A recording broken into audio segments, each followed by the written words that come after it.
అదే RTV app వార్తల్ని క్షణాల్లో చదివే అవకాశం ఉంటుంది. ఒక న్యూస్ పేపర్, ఒక టెలివిజన్ ఛానల్ మీ చేతుల్లో ఎప్పుడూ ఉంటాయి. రాష్ట్ర వ్యాప్తంగా కార్మికులు పోరాడి సాధించుకున్నటువంటి పని దినాలు ఏదైతే 8 గంటల పని విధానం ఉందో మేడే స్ఫూర్తిగా మరి గత దశాబ్దాల కాలంగా అమలవుతుందో దాన్ని తిరిగి పునరుద్ధరించాలని మరి ఈరోజు రాష్ట్ర వ్యాప్తంగా నిరసన కార్యక్రమాలు చేపట్టడం జరుగుతూ ఉంది. అందులో భాగంగానే ఇక్కడ అనంతపురంలో కూడా ఈ కార్యక్రమం చేపట్టడం జరిగింది.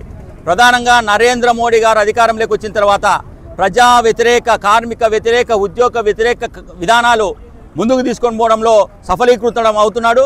దానికి తానా తందానా అంటూ వాళ్ళ కూటమి ప్రభుత్వాలు ఎవరైతే కూటమికి సంబంధించినటువంటి పార్టీలు ఉన్నాయో వాళ్ళు మద్దతు తెలుపుతూ ఉన్నారు.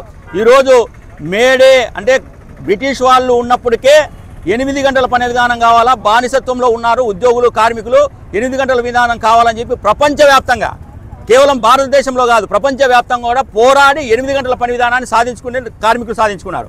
కానీ ఈరోజు నరేంద్ర మోడీ అధికారంలోకి వచ్చిన తర్వాత భారతదేశంలో 8 గంటల్ని 10 గంటలు చేస్తామని, మహిళలు నైట్ షిఫ్ట్లో చేయకూడదనే ఒక నిర్ణయాన్ని దాన్ని వెనక్కి తీసుకొని నైట్ షిఫ్ట్లో కూడా మహిళలు చేయాలని చెప్పి ఇప్పుడు అంతా కూడా కార్మిక వ్యతిరేక విధానాలకి ముందుకు తీసుకొని పోతా ఉన్నారు. ఈరోజు 8 గంటల పని విధానం అనేది ఒక సైంటిఫిక్ మేనర్లో దాన్ని తీసుకొని వచ్చారు.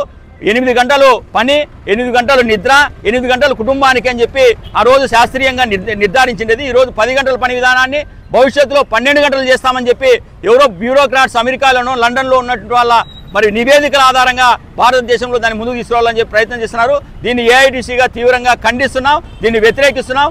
వెంటనే ప్రభుత్వము సర్క్యులర్ ఇష్యూ చేయాలని చెప్పి ప్రయత్నం చేస్తూ ఉంది. 10 గంటల విధానం అందరూ కూడా 10 గంటలు పనిచేయాలని దాన్ని వెనక్కి తీసుకోవాలి. లేకపోతే ఏ విధంగా అయితే పోరాడే హక్కులు సాధించుకున్నామో అదేవిధంగా మీ ప్రభుత్వాన్ని గద్దెదించైనా సరే మేము హక్కులు కాపాడుకుంటామని చెప్పి హెచ్చరిస్తాను. వెంటనే నరేంద్ర మోడీ ప్రభుత్వం దీన్ని వెనక్కి తీసుకోవాలి. ఈరోజు దానికి తానా తందానా అనే కూటమి ప్రభుత్వం, చంద్రబాబు నాయుడు గారు కావచ్చు, పవన్ కళ్యాణ్ గారు కావచ్చు, బీజేపీ కావచ్చు, ఈ రాష్ట్రంలో వేగవంతంగా కేంద్ర నిర్ణయాలను అమలు చేయడానికి వాళ్ళు ముందుకు పోతా ఉన్నారు. ఇది ప్రజలకు వ్యతిరేకమా లేకపోతే కార్మికులకు వ్యతిరేకమా అని ఆలోచన చేయకుండా ముందుకు పోతున్నారు. దీన్ని తీవ్రంగా వ్యతిరేకిస్తున్నాం.